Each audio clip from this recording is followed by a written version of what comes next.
asalaamu calaykum waan ku salaamay daawada meel walbo aad joogtid ku soo dhawow taxano cusub oo ku saabsan arrimaha Soomaalida. Sheekadan ugu yaraan waxaan isleeyahay wax badan ayaad ka wada kororsan doontaan aniga iyo adigaba. Inta badan sheekada waxay quseyn doontaa arrimaha Soomaaliya, kama hadli doonto aragtideenna, waxna kama bedeli doona qaabka buugga uu qoran yahay. Waxaan rajaynayaa macluumaadka inuu noqon doono mid wax badan ka bedela geyga Soomaalida marka aynu wada dhameysano. sababtoo ah inta badan macluumaadkan waxaad moodaa inuu quseeyo dhibaatooyinka iminka ka taagan Soomaaliya. Sheekada cinwaankeeda waxa uu noqonayaa mashruucii la dagaalanka nuurka. Soo gudbinta taxanahan waxaa taabageliyay Cisbitaalka Marwa Fertility Center, hoyga daweynta dhalmala'aanta ragga iyo dumarka. waxaanay ku bilaabanaysaa sida tan. Waxaan safar gaaban aan ku imid magaalada London ee cariga Ingiriiska, aniga oo u socda ka qaybgalka xaflad aroos oo ehelkayga ah. 3 cisho markii aan jooga ayuu ila soo hadlay nin ka tirsan urur ka mid ah kuwa sida qarsoon u shaqeeya oo aan daydaygoodii hore ugu daalay. Wuxuu igu ballamiyay maqaaxi caan ka ah magaalada London oo ku taala South Kensington oo la yiraahdo Giles Bakery. Waan imid aniga oo warwareeri oo ugu jiro oo isweydiinaya waxa uu iga doonayo markii aan cabaar fadhiyo oo aan bun iyo macmacaan meeshii ku cunay oo aan kolba saacada hoos ka eegayo ayuu si kadiisa ii dul istaagay nin cadi. waxa uu ii sheegay in la ii soo diray oo ii sii qaadi doono hotel. waan soo raacay. gaarigii wuxuu keenay hotelka Riverbank Park Palace oo ku yaala bartamaha magaalada London. qof ayaa ii sii taagnaa albaabka oo si diiran iigu soo dhaweeyay hotelka. wuxuu ii kaxeeyay qolka albaabkiisa ay ku qornay tirada 322. qolka markii aan galay ayaan sariirtii ku dul arkay suud madow, shaar cad iyo kaba madow. waan maydhay ama waan qubaystay. sidii la ii tilmaamay ayaan dharkii madoobaa ugu labistay. cabaar ayaan daawaday London Eye oo toos ugu beegan daaqada qolka aan ku jiro. waa meel ka mid ah meelaha ugu bilicsan magaalada London. dalxiisayaal badani ayaa jooga, qaarkood inay xog xasaasi ah isku weydaarsadaan baa dhacda. sirdoonadana waa u barkulan fiican. London waa meel loo yaqaano iridda laga soo galo dunida madow ama albaabka laga soo galo dunida madow oo ay ku kulmaan shararka daahsoon iyo dabcan cid kasta oo damac kale inay meel ku yeelato fagaarayaasha awoodda qarsoon. marbay ahayd daaqad yar oo dunida looga arrimiyo, welina ma liicin tamarta madow ee ay ku talin jirtay. gabalku waa uu sii dhacayaa, aniguna weli waxaan taaganahay daaqada qolka. garaac xoogan oo albaabka ayaa la igu soo tumay, haddana waa la iska furay. aniga oo yaaban ayuu ugu yiri mudane, waxaa bilaamaysa soo dhaweyntaada. waan soo raacay. wuxuu i fariisiyay miis mara madow lagu xardhay. shaqaaluhu gedigood dhar madow ayay ku labisan yihiin. miiska waxaa saarnaa qamri cas, waraaq sida 3 xagalka oo kale u taala oo ay ku qoran tahay Welcome to the Brotherhood, ku soo dhawow walaaltinimada, iyo sidoo kale hees magaceedu uu yahay Welcome Home, ku soo dhawow hoyga ama guriga. dhanka hore iigu beegan waxaa ka soo muuqda masrax furan oo si heer sare loo bilay. 3 qof ayaa soo fuushay masraxa, 2 taagan oo haddana aad moodo inay gorodda laalaadinayaan una fooraara hoos. mid ayaa gacanta ku haysta aaladda fooriga, halka kan kalena uu degta u saaran yahay kabanka uu kaga hadashiin lahaa. xagga dambe waa ay dadbaneed, iyadoo loo dhisay qotan xoodan ayay idilkeed ay haysataa ceeryaan cad. waa qiiq cad oo u baxaya sida foox dabka loogu gacan dhaaf riday una shidan. maqaam xer u diyaarsan durbaan iyo dabaaldeg habeen Arbaca soo galayso. waa dareenno la falgelaya unugyada jirkayga, filashadaydana ugu carramaya malaysi gundheer oo u sii kala qodan.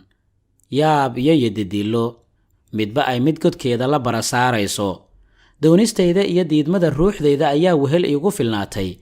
wixii aan ka daba ordi jiray iyo iilinadii aan goobi jiray ayaan caawa albaabkoodii taaganahay.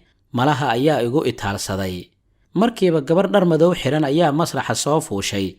cabaar bay si degan ugu ciyaartay dananka kabanka, yeedhinta macaan ee foodhida iyo dhawaqa raaxada badan ee biyaanada. iyadoo hadba sinta quyar u gundhinaysa ayay doofurtay cod si xabeebla u reemaya oo soo jiidasho badan. waan ka helay bandhigga la igu qaabilay. midhaha heesta ayaa si fajacla ii soo jiitay. waxaaba ay dhabayshu qaadaysaa heesta midhaheedu ay miiskayga saaran yihiin. yaab ayay igu riday iyo sida wax wal agtayda ka dhacaya oo ku talagal loo qorsheeyo oo kale. si kal iyo laaba ayay ii soo jiidatay. waa dunidii aan ku taami jiray inaan mar un aan ka mid noqdo jilaayaasha, waxaana ka mid ahaa erayada welcome to where time stands still iyo erayo kale oo badan. iyadoo habeenkaasuu ilaab qaada misana uu cabsi igu abuura ayuu mid madoobaa ii yimid, isagoo madaxa hoos u fooraarinaya ayuu igu yidhi, mudane, waa kuu diyaar gaarigii ku qaadi lahaa. dabaqa hoose ee hoteelka ayaa la igeeyey. waxaa igu sugaya gaari kala jiidan oo madow, hal daaqad oo dambe ayuu lahaa. inta aanan u oggolaan inaan gudaha u galo ayaa indhihii la iga xiray mara madow. markii aan gundhada u galay ayay qof garabka iga taabatay. cabsi ayaa laabta ku soo garaacday wadnaha. neefsigaygu waa uu sii kordhay. jidhka ayaa i gubanaya. dibnaha ayaa i gariiraya. bawdada ayaan isla dhacayaa. codka baxay ee ila hadlay ayaan aqoonsaday oo hal mar ii soo duubay sida bir la kululeeyey oo tumaalkeediiyo biyo dhex jiifiyey. waxa aan kula kulmay codkii saaxiibkay. waan ku naxay oo waxaan ku idhi, waar waa sidee?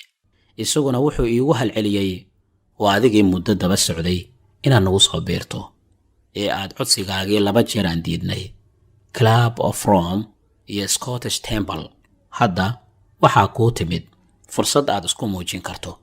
haddii aad daacad ka noqoto howlaha lagu igmanayo, waxaad heli doontaa xubinnimada buuxda.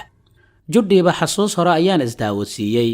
waxaa hortayda ka soo muuqday gudcurkii darnaa ee aan tallaabo joogsan jiray, iyada oo biligta hilaaca ay ii ahayd rajada qura ee aan dhabada ku eegan jiray.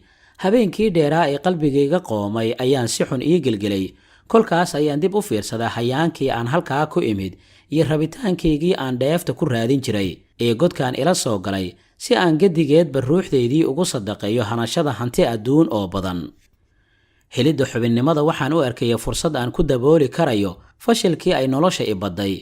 madaxa ayaan u ruxay aniga oo aqbalsan furitaanka ama fuulitaanka tareenka aan tikidkiisii ka soo goostay. dhambaalkii rajada ee uu saaxiibkan aanu nafqaybsiga lahayn uu ila wadaagay guyaal hore. markaabaa indhihii la iga fayday maradii madoobeed ee markii hore la igu xiray.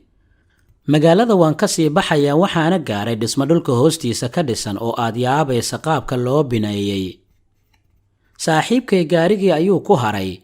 anigana 2 nin oo xidhan dhar madow oo qoortooda ay suran tahay 3 gees cas ayaa inta ay garbihii ay qabteen ii kaxeeyey qol madow oo iftiinka qura ee ka baxayaa uu yahay shumac. waxaa goobta madow soo fadhiistay nin darajadiisu ay tahay 33aad.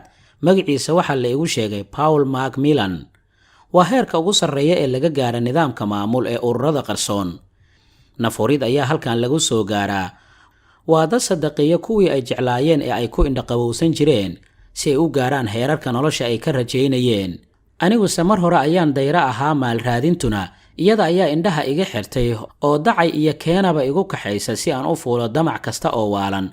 wuxuu i weydiiyey inaan ku qanacsanahay xornimada aan ku soo doortay ku biiritaanka ururkooda Dag Marow.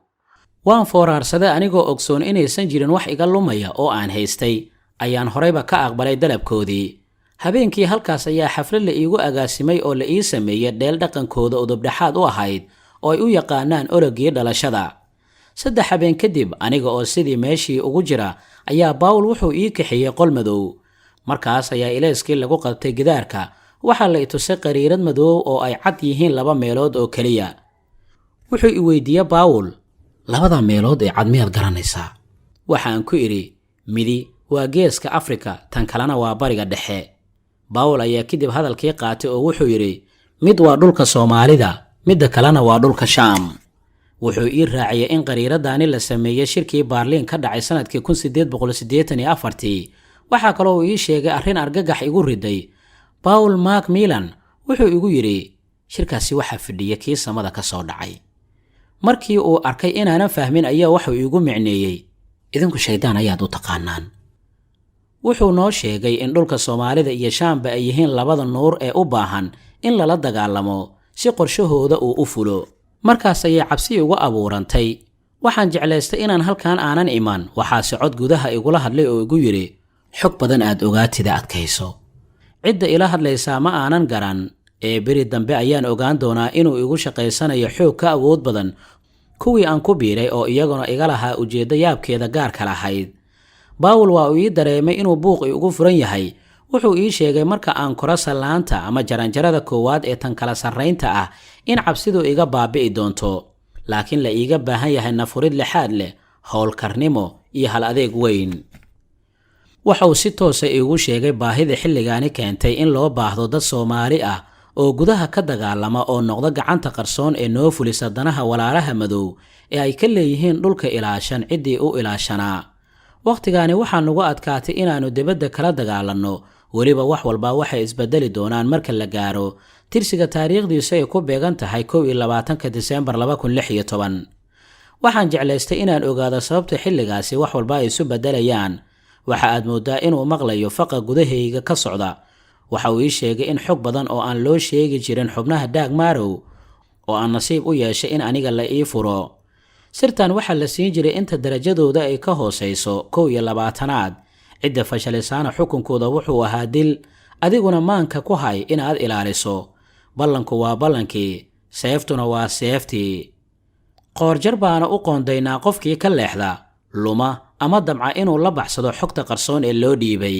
wuxuu igu yidhi, sixirkii aanu dhulkaasi kula dagaalami jirnay wuu naga istaagay. 2012kii waxaa kor u kacay quwadda ruuxda aadamaha oo halis weyn ku haysa qorshaha weyn ee aanu ka dhaxlayno awoodda dunida. wiilkayagana ka dhigaysa boqorka 21aad. Diseembar 2026 marka la gaarana waxaa cirka ka soo muuqanaya xidig cusub oo tamar weyn. waa xidigii la arkay fatahaadkii weynaa. markasta oo uu soo muuqdo jihada loo socdo ayuu u bedelaa. waana mid aan dan noogu jirin. waxaana dhasha nidaam sare oo aan waqtigaasi laga guulaysan. xidigaasi marka uu soo daahiro ma shaqayn doono qorshe kasta oo aanu ka leenahay dhulka Soomaalidu. dagaalkii hore ee noo qorshaysnaa waanu fulin doonaa inta aan la gaarin 2016. dhulka Soomaalidu waxaan u qorsheynay in 5 maamul loo qaybiyo. waxaa sidoo kale 1984 aanu miiska soo dhignay marka la gaaro 2020 aan dhulka Soomaalidu ka samayno 10 dowladood oo mid kastaaba cadow u yahay tanjaarka la ah, una diyaar tahay inay daadiso dhiigooda. halkaas markii uu maraya ayuu joojiyay hadalkii. waxa uu ii sheegay in xogta inta hadhay la isiin doono marka aan fuliyo howlgalka koowaad ee qorshaha gacanta la iga saaray. qolkii madooba ayuu iga soo saaray, waxaanu ii keenay qol dhiig badan uu ka soo urayo, codad argagax leh oo u dhacayay tabta jiiqda maska iyo jaaqda dukaha ay ka soo yeedhaysay geeska gees. biyo ayuu madaxa igaga shubay. waxa aan markii koowaad u soo dhoofay dalkaygii anigoo cadow ku ah dadkii aan ka dhashay iyo dhulkii xudunteeda ay ku aasnayd. 21 Juulaay 2007 ayaan ka soo degay gegida diyaaradaha ee magaalada Hargeysa. cabsi ayaa dabooshay qalbigayga. waxayse hore iigu soo sheegeen in waddanku uusan lahayn sirdoon difaaca.